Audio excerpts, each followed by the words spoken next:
Hello बच्चों, एक बार फिर से स्वागत है आपके अपने चैनल पाठशाला की मस्ती में। मुझे टाइम नहीं मिल पा रहा था इतने दिनों से वीडियो बनाने का। आज बहुत दिन पीछे मुझे टाइम मिल पाया है। चलो तो आज हम स्टार्ट करते हैं वेन आरेख। मैं समझ रहा हूँ आपकी गर्मी की छुट्टी साथ साथ आपकी परीक्षा की तैयारी भी जबरदस्त चल रही होगी। इस बार हमको अच्छे नंबरों से पास होना है। तो वेन आरेख में कुछ किस प्रकार के सवाल आते हैं, हम डायरेक्ट स्टार्ट करते हैं। कुछ ऐसे पूर्ण संबंध वाले सवाल आएंगे, कुछ आंशिक संबंध वाले सवाल आएंगे, कुछ नकारात्मक संबंध वाले सवाल आएंगे। पूर्ण संबंध मतलब इस प्रकार से होगा, जैसे पुरुष पुरुष तो ज्यादातर सभी पता बनते ही बनते हैं, है ना, ये संबंध हो सकता है। दूसरा देखो आंशिक संबंध, व्यक्ति मांसाहारी, यानी कुछ व्यक्ति मांसाहारी हो सकते हैं, जरूर नहीं है सभी सब हो, ठीक है। और नकारात्मक वाले होंगे जैसे कुत्ता और बिल्ली, ये बिल्कुल ही अलग अलग है, तो इनमें कोई संबंध नहीं है। इस प्रकार से 3 आरेख के सवाल होते हैं। कुछ और देखते हैं, एक दो। हाँ जी, कुछ इस प्रकार के सवाल आपके हो सकते हैं, तो हमको उनको बस ध्यान से देखना है। जैसे ये दिए 3 सर्किल, इसमें हमको देखना है, देखो सबसे बाहर वाला देश, फिर राज्य, जिला, यानी हम क्या कह सकते हैं, जिले से मिलकर क्या जिले से मिलकर राज्य बनते हैं, राज्य से मिलकर देश बनता है ना। या देश के अंदर क्या आते हैं, राज्य आते हैं, राज्य के अंदर जिला आते हैं। इस प्रकार से हो सकता है। दूसरा फल कौन कौन से हो सकते हैं, पपीता, केला, यानी ये फल है, फल के अंदर पपीता, केला, या जामुन भी लिख सकते हो आप, है ना, कोई भी फल लिख सकते हो। तो आपको थोड़ा सा संबंध इस प्रकार से देखना पड़ेगा। क्लियर?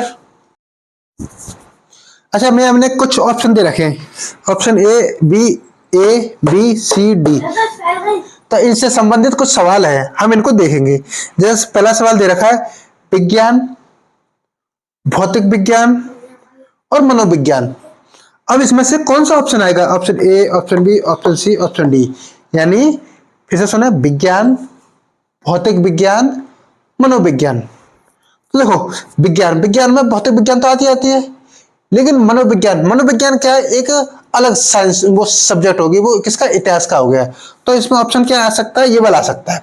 देखो विज्ञान के अंदर भौतिक विज्ञान आ गई और ये मनोविज्ञान अलग आ गया, तो option C answer is correct. ठीक है, चलो एक सवाल और देखते हैं। जैसे मुर्गा, तोता, पक्षी, मुर्गा, तोता, पक्षी बोल रहे हैं। अब पक्षी में कौन आ रहा है, मुर्गा और तोता। तो आपको दिमाग में आना चाहिए, जैसे ये मैंने बोल दिया पक्षी में कौन आ गया, ये मुर्गा हो गया, ये तोता का, तो दोनों ही पक्षी के अंदर आ जाते हैं। इस तरीका से हम लोग देखेंगे। चलो अगला सवाल देखते हैं। जो सवाल देखा हमने, tin, petrol, platinum, tin, petrol, platinum. अब सोचो इसमें टिन क्या है, टिन एक धातु है, पेट्रोल द्रव हो गया, प्लेटिनम भी एक धातु है ना। अब इसमें कौन सा संबंध आएगा, पेट्रोल और प्लेटिनम तीनों ही कैसे हैं, अलग अलग पदार्थ हैं। तो इसके लिए कौन सा ऑप्शन सही बैठेगा, इसके लिए ऑप्शन बी सही बैठेगा। भाई तीनों में कोई संबंध है नहीं। क्लियर? ठीक है, चलो अगला है संसद, लोकसभा, राज्यसभा। अब हमको पता है संसद किससे मिलकर बनी होती है, लोकसभा और राज्यसभा से, तो इनमें संबंध छांटना होगा। तो देखो संसद, लोकसभा, राज्यसभा, क्योंकि यह संसद, लोकसभा, राज्यसभा ये मिलेगा नहीं, ये तीनों अलग अलग हो गए। संसद इसको देखोगे तो लोकसभा तो राज्यसभा अलग हो गई, तो यही संबंध इसमें डी वाला सही बैठता है। क्लियर? प्रश्न हो रहा है, विद्यालय, छात्र, कुली, विद्यालय, छात्र, कुली। अच्छा देखो, विद्यालय के अंदर छात्र पढ़ते, लेकिन कुली का संबंध अलग हो गए। विद्यालय छात्र ये अलग अलग है। अच्छा, विद्यालय में छात्र और कुली नहीं हो सकते, तो ये संबंध देखो, विद्यालय में छात्र हैं और कुली का संबंध किससे, स्टेशन का। विद्यालय का संबंध, छात्र का संबंध किससे है, विद्यालय से।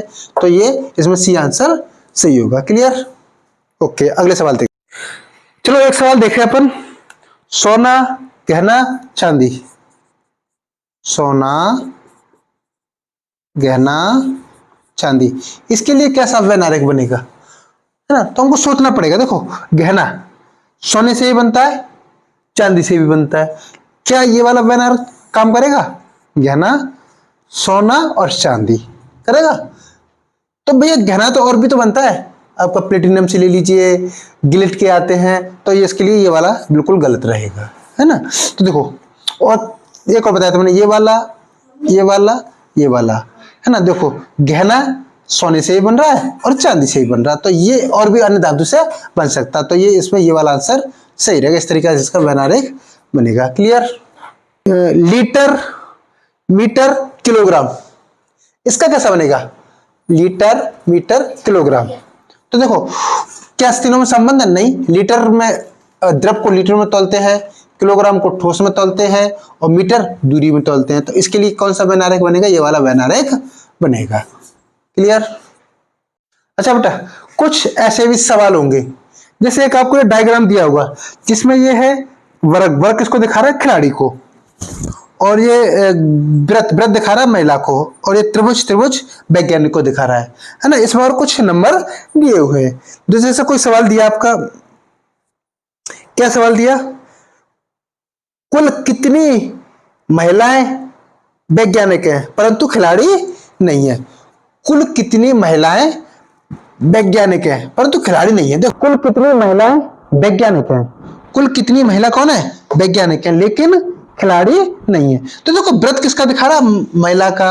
और त्रिभुज वैज्ञानिक का। खिलाड़ी, खिलाड़ी नहीं। तो खिलाड़ी, ये हमें व्रत से तो मतलब है नहीं। अच्छा, अब वैज्ञानिक, वैज्ञानिक त्रिभुज है, लेकिन अगर मैं 5 लूं तो वो महिला नहीं है, तो हमको लेना पड़ेगा 2। 2 में देखो ये त्रिभुज के अंदर आ रहा है, व्रत के अंदर आ रहा है, तो 2 क्या आ जाएगा? इसका आंसर कितना आ जाएगा? महिला वैज्ञानिक है 2।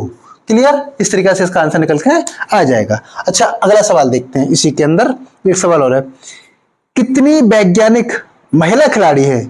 कितनी वैज्ञानिक, अब ये वैज्ञानिक है, महिला खिलाड़ी है, तीनों चीज पूछी है। तीनों क्या देखना है? देखो जैसे मैं देखूं 4 में खिलाड़ी भी आ गए, महिला भी आ गई, वैज्ञानिक भी आ गए, है ना। तो 4 आंसर आ रहा है। अगर मैं 3 लेता हूं तो ये महिला नहीं होती, 6 लेता हूं तो ना वैज्ञानिक और ना महिला हो रही है ना, 2 लेता हूं तो एक खिलाड़ी नहीं आ रहा। तो आंसर क्या आ जाएगा? इसका 4 आंसर आ जाएगा, है ना। इस तरीके से आप आंसर निकाल सकते हो। कितने खिलाड़ी नहीं वैज्ञानिक है, नहीं महिला है? कितने खिलाड़ी नहीं वैज्ञानिक है, नहीं महिला है? तो सीधे सीधा बच रहा है 6 बच रहा है। तो 6 आंसर निकल के इसका आ जाएगा। क्लियर। कितनी महिला न तो खिलाड़ी है नहीं वैज्ञानिक है? कितनी महिला है, न तो खिलाड़ी है नहीं वैज्ञानिक है? 7 बच रहा है, तो इसका आंसर 7 निकल के आ जाएगा। ऐसा